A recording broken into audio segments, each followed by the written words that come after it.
Alors salut à tous et bienvenue sur cette deuxième vidéo consacrée à l'impôt sur le revenu. Ici, on va voir dans cette vidéo comment calculer l'impôt sur le revenu et on va voir aussi des exemples de cas pratiques. Je vous invite du coup à vous abonner, à cliquer sur la cloche, etc., etc. C'est parti. Alors tout d'abord, en fait, on va déterminer le montant brut global le revenu brut global, c'est-à-dire le revenu que vous avez gagné en fait sur l'année. Donc ici, on va prendre un exemple de une personne qui gagne 80 000 euros à l'année. Sur votre avis d'imposition, vous devez sûrement voir qu'il y a une partie qui est déduite de ce revenu brut global. Donc automatiquement, l'administration fiscale applique en fait une déduction forfaitaire de 10% avec un minimum de 472 et un maximum de 13 522 euros.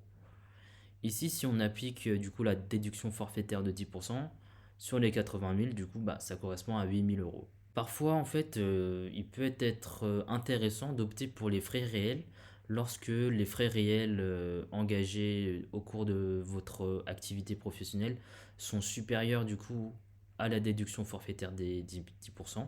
Après ça nécessite quand même une certaine comptabilité personnelle, un certain investissement, mais si globalement vous savez que vous payez plus de charges liées à votre activité en tant que personne physique, tout en respectant du coup les catégories qui sont considérées comme des frais réels pour une personne physique, je vous invite fortement à opter pour les frais réels et garder en fait l'ensemble des justificatifs qui sera demandé en fait par l'administration fiscale pour vérifier que tout est en règle.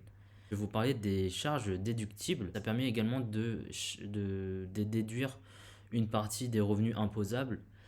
Ça peut être des pensions alimentaires à vos parents, à vos grands-parents, à la famille, la CSG, et puis surtout les cotisations retraite qui sont déductibles. Vous savez que notamment dans le cadre du PER, une partie de votre investissement peut être déductible. Après, si ça vous intéresse, je vais en parler dans une autre vidéo.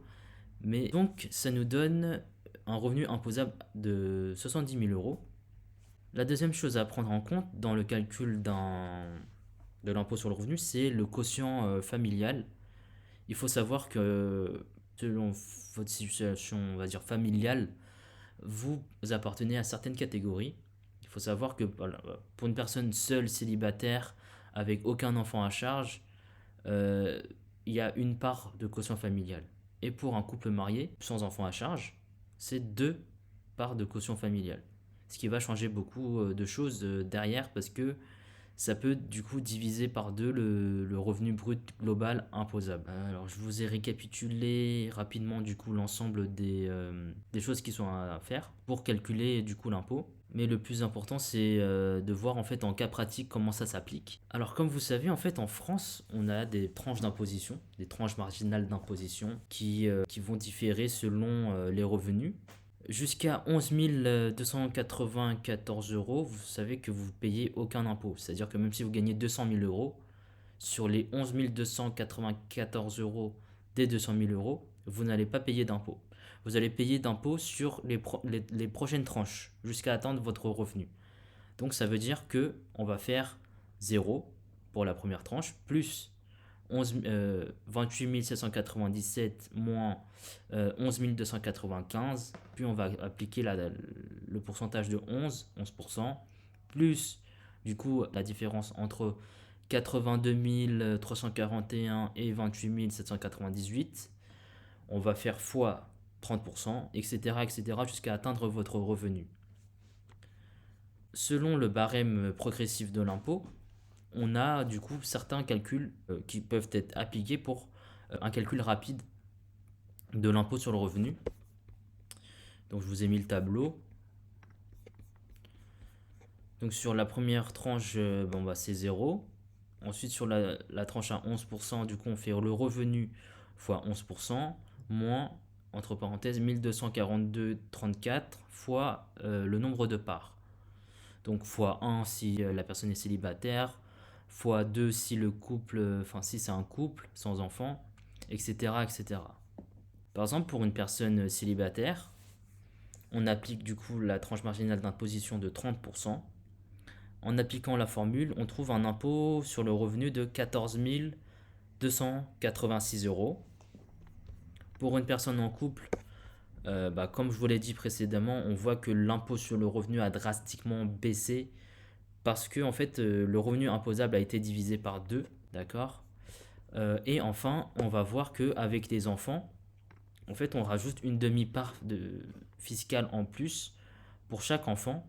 Et à partir du troisième, c'est une part entière. Donc avec un enfant, on voit que le revenu du coup imposable est passé du coup de 70 000 à 28 000 euros. Et du coup, ça va permettre de baisser aussi en même temps la tranche marginale d'imposition. Parce que 28 000, ça appartient à la tranche marginale d'imposition de 11%. Ce qui va donner un impôt sur le revenu total de 4 215 euros en théorie. Ce qu'il faut savoir, c'est qu'il y a un plafonnement en fait lié aux enfants. C'est-à-dire que, par exemple, pour le couple avec enfant, qu'on voit dans l'exemple, on va calculer la différence entre un couple sans enfant, un couple avec enfant, donc la différence d'impôt sur le revenu. Et puis, on va appliquer ce qu'on appelle un plafonnement. En 2024, il est de 1759 euros. Et en fait, c'est lié aux enfants. Là, on a un enfant. Donc, on fait 1759 fois 1, ça fait 1759. Et du coup, on va calculer la différence qu'il y a entre 3357 et 1759. Ce qui nous donne en fait un total de 1598,29 euros qui vont être ajoutés à 4215 euros qu'on avait à calculer initialement pour le couple et l'enfant. Ce qui nous fait 5813,46 euros. Alors il y a un truc à prendre en compte quand on a des revenus qui sont modestes, c'est quoi? C'est la décote. Qu'est-ce que c'est que la décote? C'est un cadeau fiscal qui va venir diminuer l'impôt des contribuables modestes. Selon la situation familiale, en fait, il y a une décote lorsque en fait, l'impôt qui est calculé est inférieur à 1930 euros pour une personne célibataire ou à 3192 euros en 2024 pour un couple marié ou pacsé.